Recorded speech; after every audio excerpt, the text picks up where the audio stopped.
sampai dengan 2024 itu ya karyawan Fitratek itu hanya menerima gaji pokok saja. Carane dhewe ngomong kan tetep PHK. Nah, aku ki yo gur nirokke omongane. Berakhir ke perdamaian, diperpanjang 12 tahun. Bisa ya.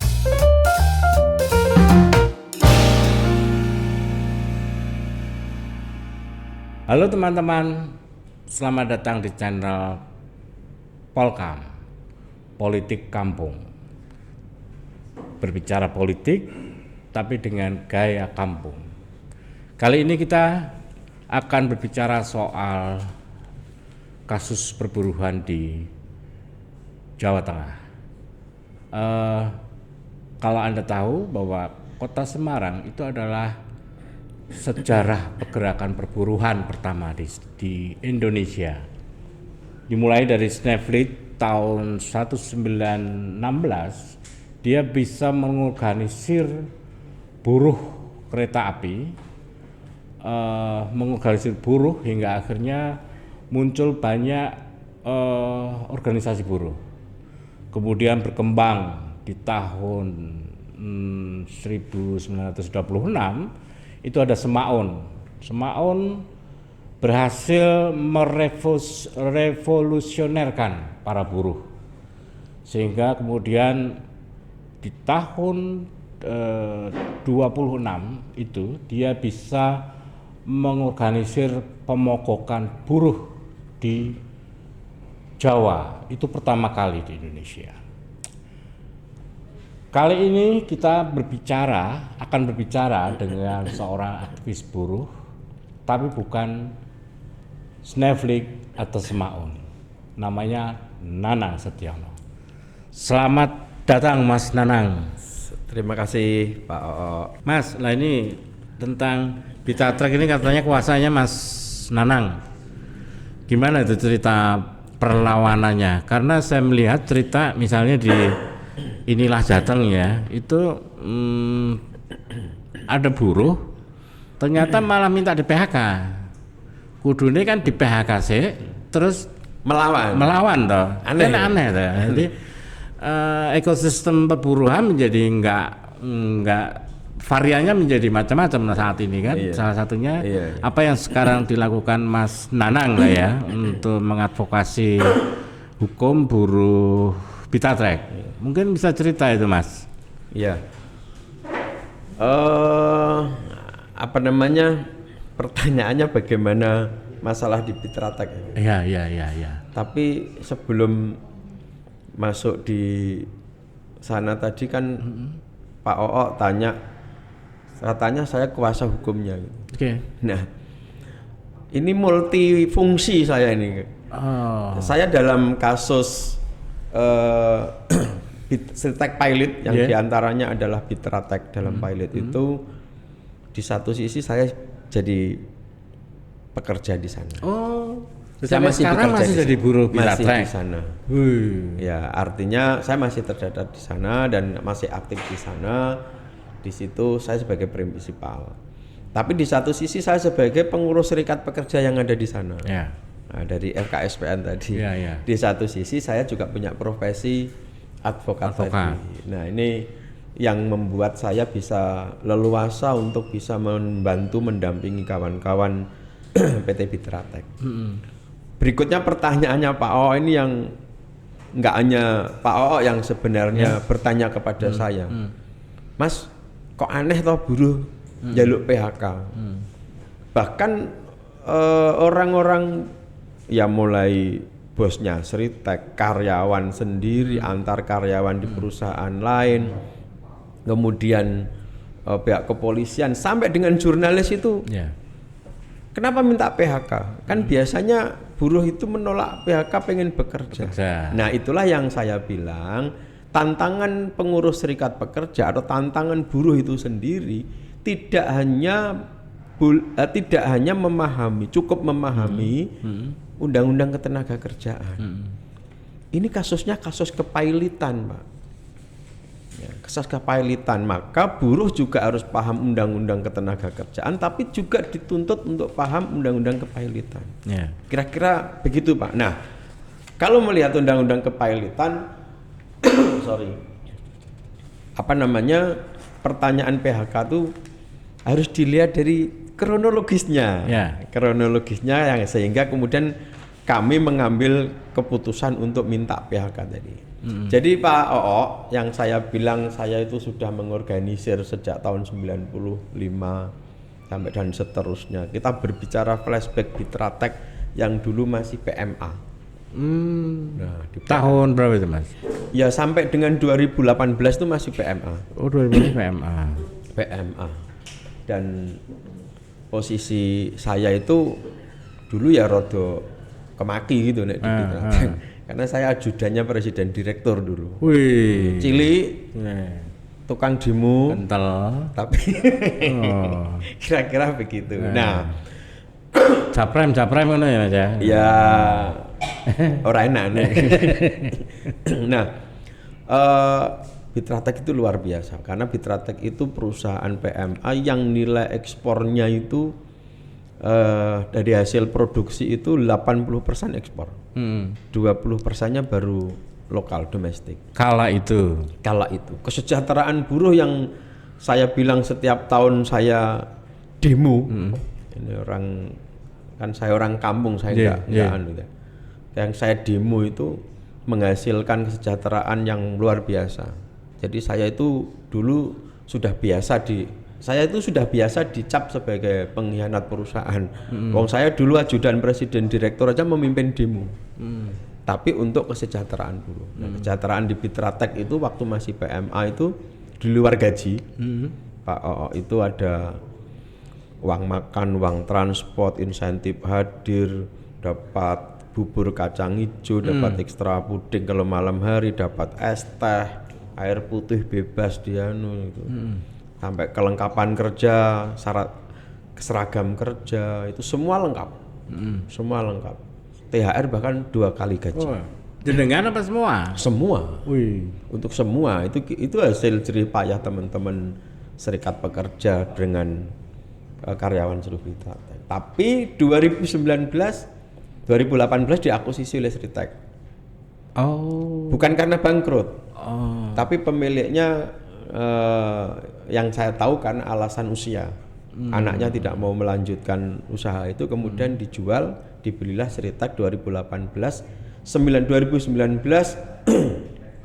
Jadi Sritek itu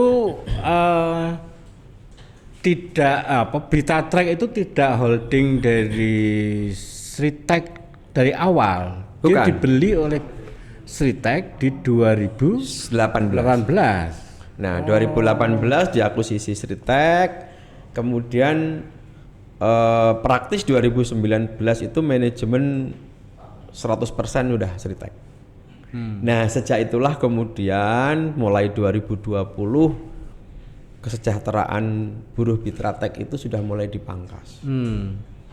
Yang saya sebutkan tadi di depan, satu persatu dihabisin sampai dengan tahun 2024. Dari berapa dengan berapa? 2024 itu dari kesejahteraan macam-macam tadi yang non gaji tadi, kesejahteraan itu kurangi. Non gaji tadi dihilangkan semuanya, tinggal gaji.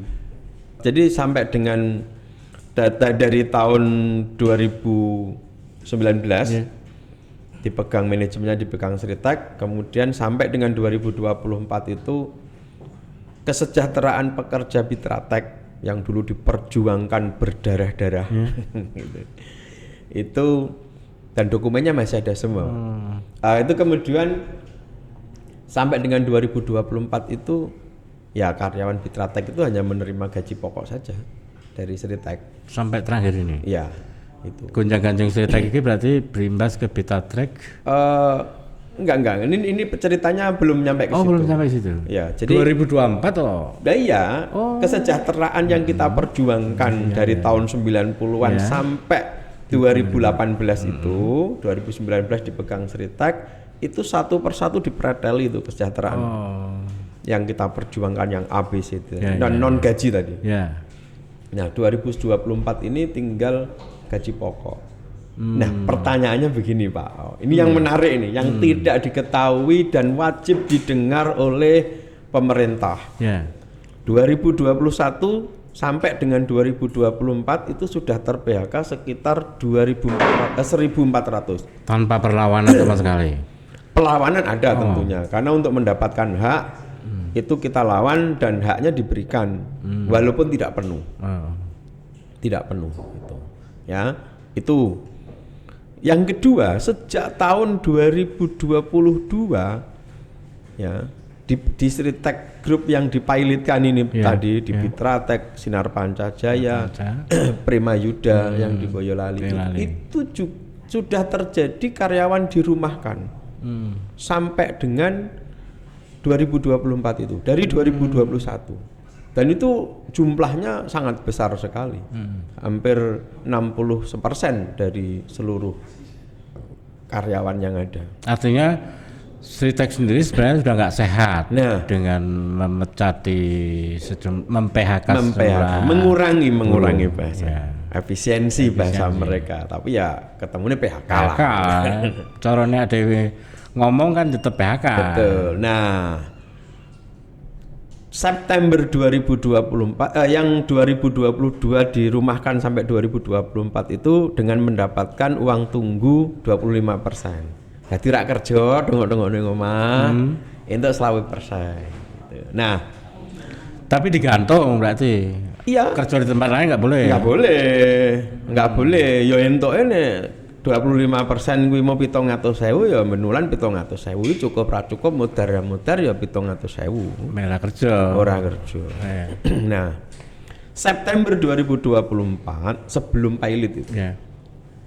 Itu karyawan dirumahkan tanpa diberikan uang tunggu.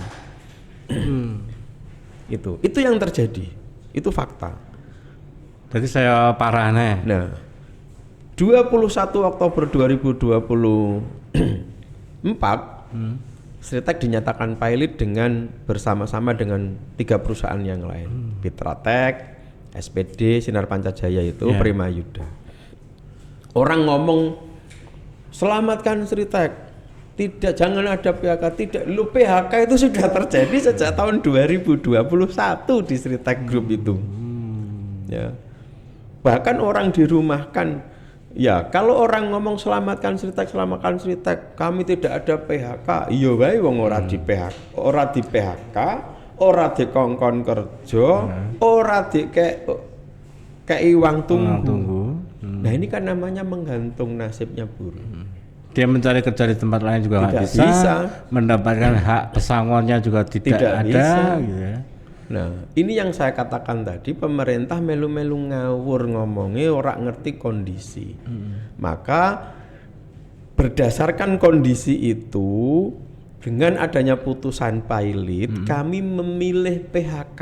Kawan-kawan di Pitratek memilih PHK, beda karo karpe bose. Sing njaluk going konsen atau Mas rasa dur-dur tuh Mas. Ini mau kampung going konsen ki apa? Aku ki yo gur nirokke omongane. Artine apa kuwi? Keberlanjutan usaha. Iki bahasa hukum apa bahasa ekonomi? Bahasa ekonomi.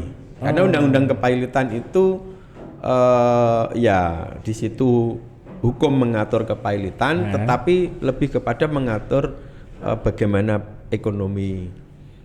Gitu. Nah, itu berbeda karena tadi sudah lama banyak di PHK ya, sejak 2021, kemudian sudah lama dirumahkan ya. Kalau pilihannya kita itu ikut keberlanjutan atau going konsen gue mau. Mas. Di pada waktu penetapan pilot itu pengadilan niaga itu tahu bahwa mereka juga sudah melakukan PHK Pitratek. Tidak tahu, kan itu kan prosesnya beda. Oh, beda ya. Kepilotan itu kan diajukan oleh kreditor karena kelalaian debitor atau pihak Sritek untuk membayar hutang. Nah, itu karyawan yo nggak ngerti nek kuwi digugat wong. Pengadilan yo ora ngerti kondisinya. Jadi ada hutang yang ditagih, terus yang paling besar itu yang Indorayan itu ya. Ya, itu paling kecil. Oh, malah paling kecil itu. Ya, lebih kecil dari saya. Enggak. Intinya kan Sritek itu kalau mau berbicara flashback digugat pilot itu 2022 sudah digugat pilot. Harusnya ya. Sudah terjadi. Tapi vonisnya di 2000 bukan berakhir ke akumulasi. Berakhir ke perdamaian. Diperpanjang 12 tahun. Bisa ya kayak ngono gimana? Bisa ada mekanisme PKPU di undang-undang kepailitan. Tetap persidangan di pengadilan niaga. Iya, namanya PKPU. Terus kemudian perdamaian. Nah, karena sampai sing sabar lho, iki mau kampung lho, tidak ngerti aturan hukum. Lah nggih, aku ya padha wae iki jane asine ya buruh kok ngon jelaske dure koyo ngene iki wedine keliru juga. Tapi tadi ngomong-ngomong masalah PHK kok jadi kepailitan nih. Wih, ra apa-apa ta ya. Iki kan gandeng geret. Nah, enggak, kita milih PHK. Iya. Kan kronologisnya tadi, kondisi yang dihadapi buruh itu di PHK itu udah sejak 2021, dirumahkan sudah sejak tahun 2022, yang awalnya ada uang tunggu 25%, kemudian menjadi dihapuskan uang tunggunya sejak September 2024 sebelum dinyatakan pilot. Itu sudah tidak ada uang tunggu. Makanya begitu dipilotkan, pertimbangan kami adalah ada dua, pertimbangan yuridis dan pertimbangan sosiologis untuk memutuskan memilih PHK itu. Yuridisnya apa? Pertimbangan yuridisnya itu dalam undang-undang kepailitan itu buruh itu kalau mau mengajukan tagihannya buruh kan cuma loro, Pak. Pesangon karo sisa gaji.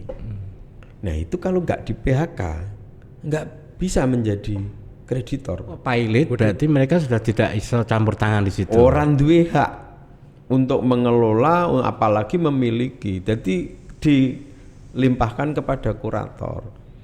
Nah, yang membayarkan bahkan mem-PHK itu ya kewenangannya kurator.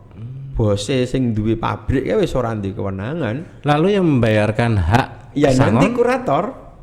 Oh gitu. Iya. Nah disitulah kemudian iki kok aku jadi narasumber kepailitan nih. Jadi salah ini bukan kompetensi saya ini. Nah disitulah kemudian kita minta PHK agar mendapatkan pesangon. Bisa bisa menjadi kreditor itu. Menjadi kreditor ya. Ya bisa menagih ke kurator tadi. Yang kedua, kalau buruh itu sudah lama dirumahkan, orang untuk gaji. Padahal orang itu butuhnya apa sih, Pak? Mendino sing golek ya apa, Pak? Duit. Lah nek wis bertahun-tahun dirumahkan untuk 100% tiba-tiba September dihilangkan, kan ra ndek duit bablas, Pak. Nah, buruh kuwi duwe tabungan, Pak. Jenenge jaminan hari tua. Kuwi benulan gajinya dipotong. Dipotong gaji. Nggih. Itu kemudian dikelola oleh BPJS. Nah, syaratnya untuk bisa itu kan uang yang harus yang mau kita ambil. Gitu. Wong wis ora kerja suwe, pabrik wis tutup, ora ono operasi. Akhirnya kita pilihannya adalah mengambil CHT. Syaratnya mengambil CHT itu juga harus ada surat PHK. Tuh, yang ketiga, pemerintah duwe program namanya JKP, Jaminan Kehilangan Pekerjaan. Setiap bulan itu dapat 40% dari gaji. Itu selama 6 bulan. Kemudian ada lagi pilot. Ini sama-sama karyawannya kehilangan pekerjaan, Pak. Ya. Dan yang tutup karena bangkrut, tutup karena relokasi, tutup karena pilot. Itu banyak sekali, tutup karena pilot ini banyak sekali. Nah, cerita kok apa, Mas? Kok didukung apa? Lah itu yang saya bingung, Pak. Mungkin Mas Adit ada yang saya bingung. Ini ada apa? Kalau menurut saya sih apa mergo iki presiden anyar terus wingi Sritek iki mungkin bantu pas pemilu apa piye ngono.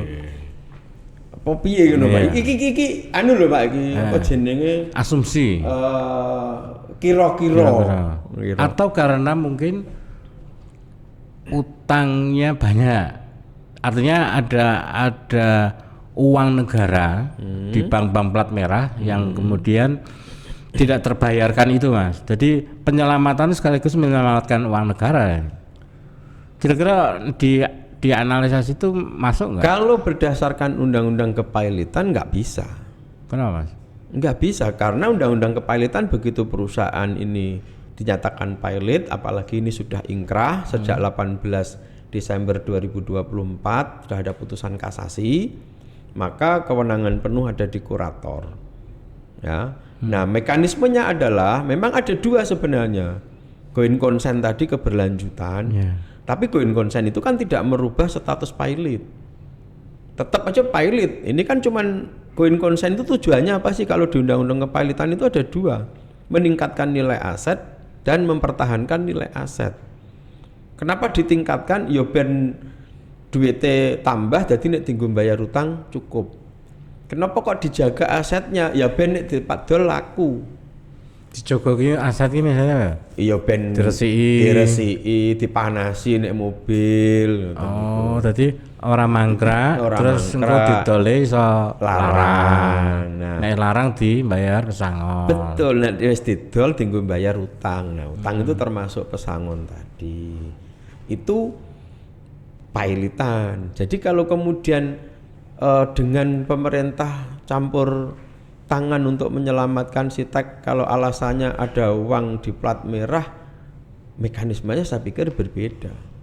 Dibantu atau tidak dibantu oleh pemerintah, ya ini tetap Sitek itu harus dijual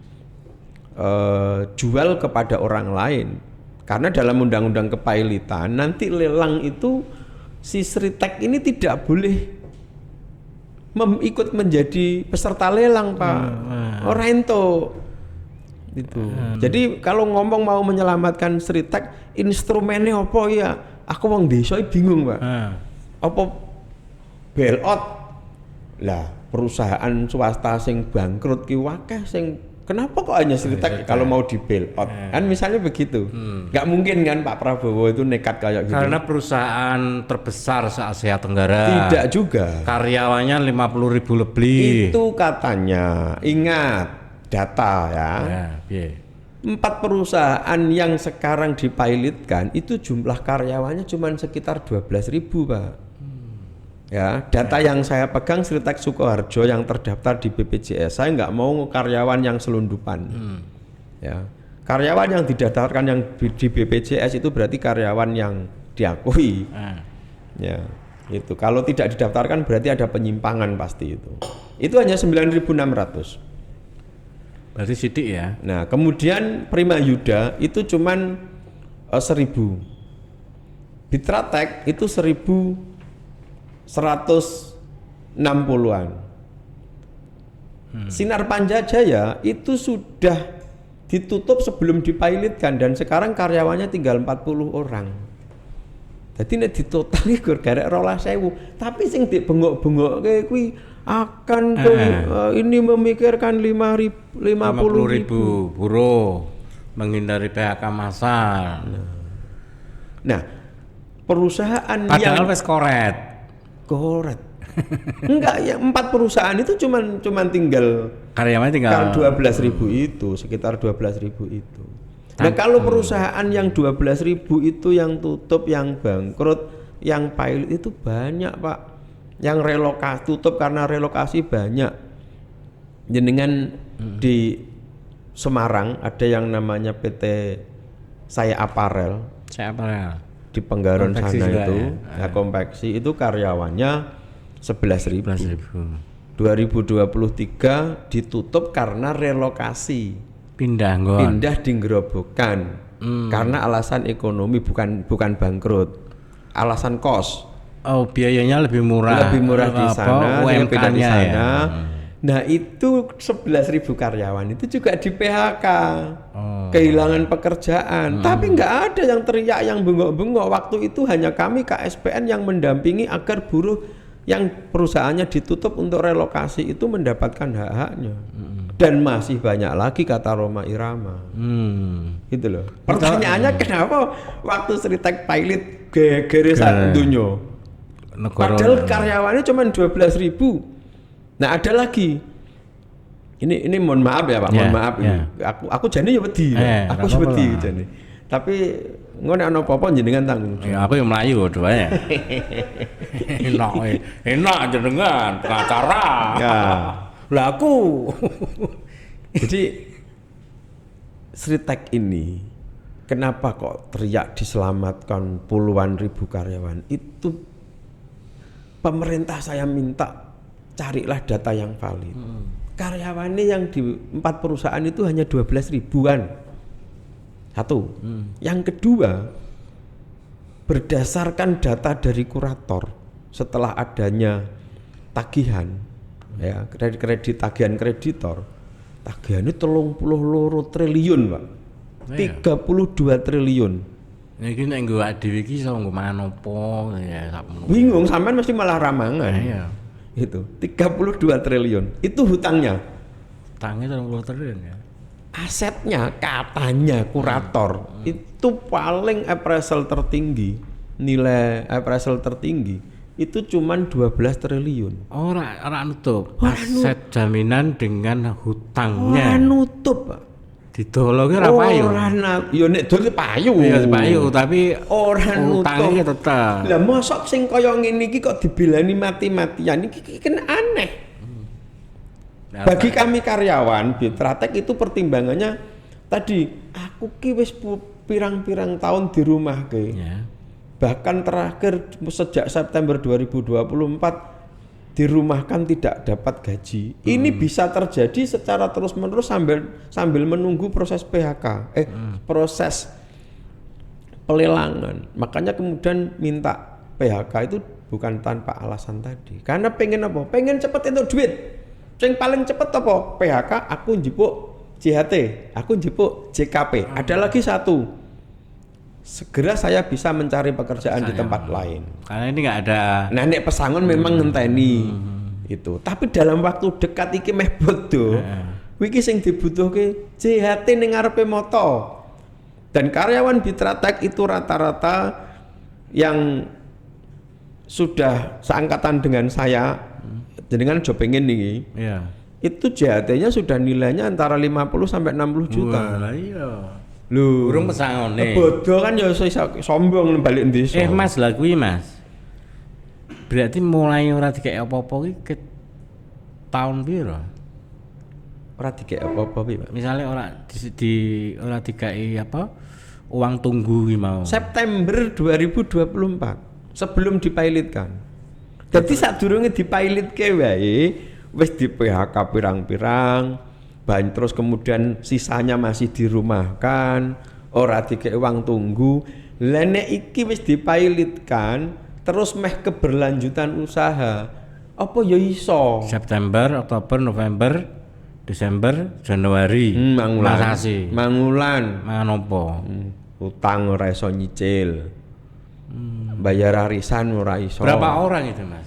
Ya kalau di Bitratek itu yang dirumahkan sejak September itu ya jumlahnya sekitar yang aktif itu sekitar 200 yang ikut produksi. Ya sekitar 900-an.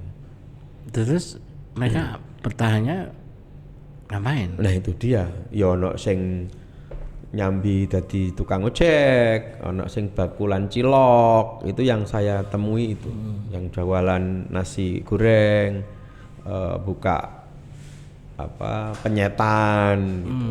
Gitu. Di luar pekerjaan buruh nggak ada masalah ya? Lah kan dirumahkan Pak. Lah ya, nek misalnya bekerja lain di tempat lain. Kalau formal jelas ditolak Pak. Kan data kita masih terdaftar di BPJS, terdaftar di Bitratek. Kan aturan perusahaan itu seseorang itu tidak boleh bekerja di tempat lain. Nah balik mau Pak. Ya. Iki Sritek kalau di sini kayak gitu tangin kok pemerintah kok getol ki sajane napa ngono. Aku takon karo jenengan. Oh, mbok sing rada kentel apa ngono lho.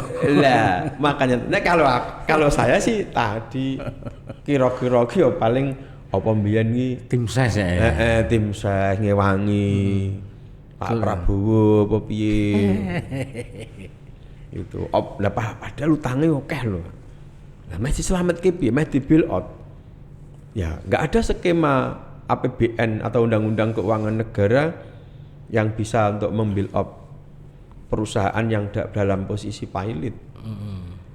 30 triliun, 35 triliun, 32 triliun. 32 triliun. Kalau kita ngukurnya pakai misalnya tadi bank plat merah yang duitnya ambil dia nggak ada apa-apanya sebenarnya. Kalau misalnya itu kaitannya misalnya negara kuwi membantu karena agar Sritek bisa bertahan terus uangnya balik, uangnya negara balik, nggak ada relevansinya sama sekali ya? Tidak ada, tidak material bahasa akuntansinya, nggak material sekali kalau alasannya karena data yang ada tidak terlalu signifikan bank BUMN yang mengucurkan dana ke mana ke Sritek itu. Gitu. Sudah Mas, itu jadi sudah diberitakan di inilah.com, inilah.jateng.com dan beberapa media mainstream lain bahwa ada proses produksi yang berjalan katanya tengah malam gitu katanya ya. Nek kalau dari konsekuensi dari pilot, terus kemudian ternyata ada aktivitas perusahaan untuk melakukan produksi, kuwi salah apa ora?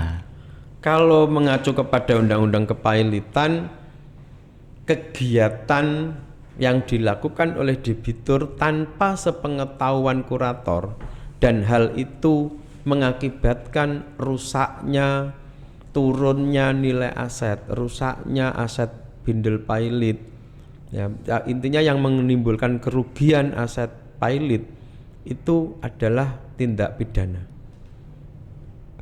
Jadi walaupun bose Sritek nek dhek njipuk barang ning jero ya kudu izin kurator. Nek ora izin kurator kuwi jenenge nyolong. Tapi kata dia ini sudah perintah negara.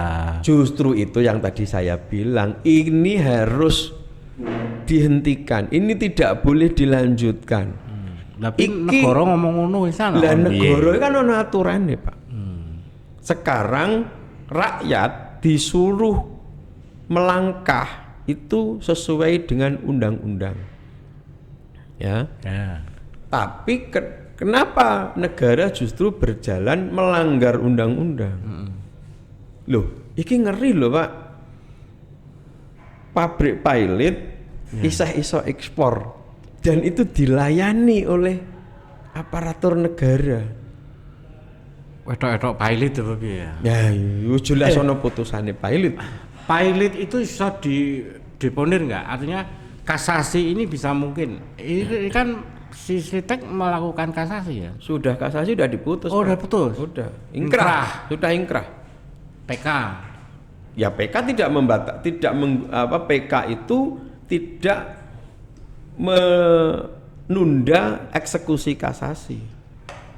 Kan hukum acara itu kasasi itu kan sudah ingkrah.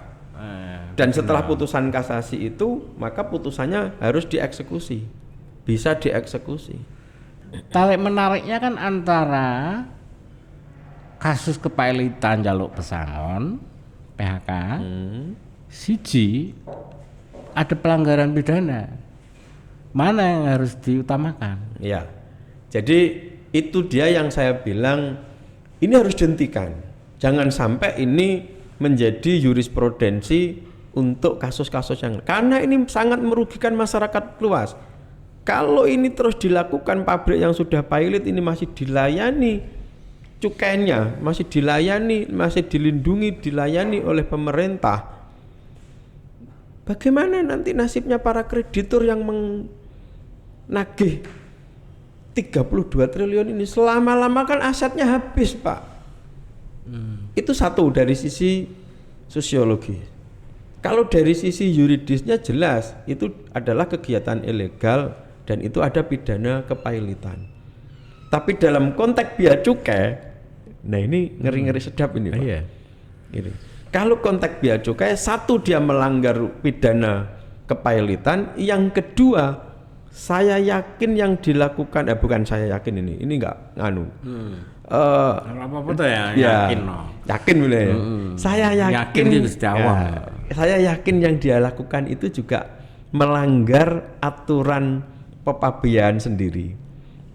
Nah, kalau sudah aparatur negara itu melanggar aturan, ya, tidak hanya pidana kepailitan, itu bisa masuk unsur pidana korupsi atas apa? Pasal penyalahgunaan wewenang. Bisa jadi, siapa tahu. Ya, itu yo kira-kira nek jenengan tak jak melanggar hukum ngono nek ora tak upahi ngono kira-kira jenengan gelem mboten? Ya ora gelem. Lah, kudune akeh. Lah ya jangan-jangan ya mergo ana upahe. Nah nek ana upahe kan dalam undang-undang tindak pidana korupsi penyalahgunaane ya masuk. Ya toh? Entuk duit jajane ya berarti gratifikasine masuk. Lah iya. Masuk Pak Eko. Lah kok kentara gitu ya. Maksudnya tindak pidana artinya hukum diinjak-injak sendiri oleh penyelenggara hukum. Itu yang terjadi ya. Kira-kira ngono ya. Aku meh ngomong ijo rawani, Pak. Bola aku meh ngomong ijo rawani, tapi ketoke ini saya nggak mau ngomong loh Pak ya. Saya nggak mau ngomong. Ketoke yang dilakukan oleh Bea Cukai itu ya dia melanggar aturannya sendiri, dia melanggar aturan negara, dia juga melanggar undang-undang kepailitan tadi, dan dia juga melanggar undang-undang tidak pidana korupsi. Tapi saya nggak berani ngomong Pak, gitu. Saya nggak berani ngomong itu. Iya, tidak berani ngomong terus diomong kayak yang gue. Oh wes ya. Tahu TO ya. Iya, terus saya boleh minum Pak ya? Iya Mas. Terus Mas, iki piye terus? Penyelesaiannya naik piye? Kesimpulannya. Sing ndi? Ya, dari rangkaian peristiwa, rangkaian kegiatan dan rangkaian keputusan-keputusan yang itu di luar Nurul. Undang-undang kepailitan, serahkan semuanya kepada kurator, jangan ada dusta di antara kita, jangan ada kegiatan ilegal-ilegal itu yang nanti akan menurunkan nilai aset. Itu yang pertama. Taati gitu. Yang kedua, saya meminta kepada pemerintah tidak hanya berbicara soal ngomong selamatkan Sritek, tidak ada PHK yang tidak pernah tanpa melihat kondisi yang sesungguhnya yang dialami oleh buruh yang selama bertahun-tahun itu. Ya, itu jangan asal ngomong itu. Dan yang ketiga, saya meminta kepada ya terutama pihak Bea Cukai ya untuk tidak memberikan pelayanan lagi. Ini hal yang tidak baik. Ini hal yang tidak baik. Gitu. Nah, yang terakhir adalah kesimpulan saya, saatnya pemerintah kalau mau hadir adalah silakan hadir untuk menyelamatkan hak pekerja, bukan menyelamatkan Sritek. Undang-undang kepailitan sejak perusahaan dinyatakan pailit oleh pengadilan, maka di situ sudah selesai yang namanya Sritek. Besok kalau dilelang Sritek sudah tidak boleh ikut lelang. Jadi kalau yang mau diselamatkan Sritek itu dari sisi sudut pandang hukum yang mana, undang-undang yang mana, maka lebih fokuslah Sritek itu, pemerintah itu berbicara selamatkan buruh dari haknya. Itu sampun. Lain kali kita panggil kembali untuk berdiskusi lain dengan tema yang lain yang lebih bagus.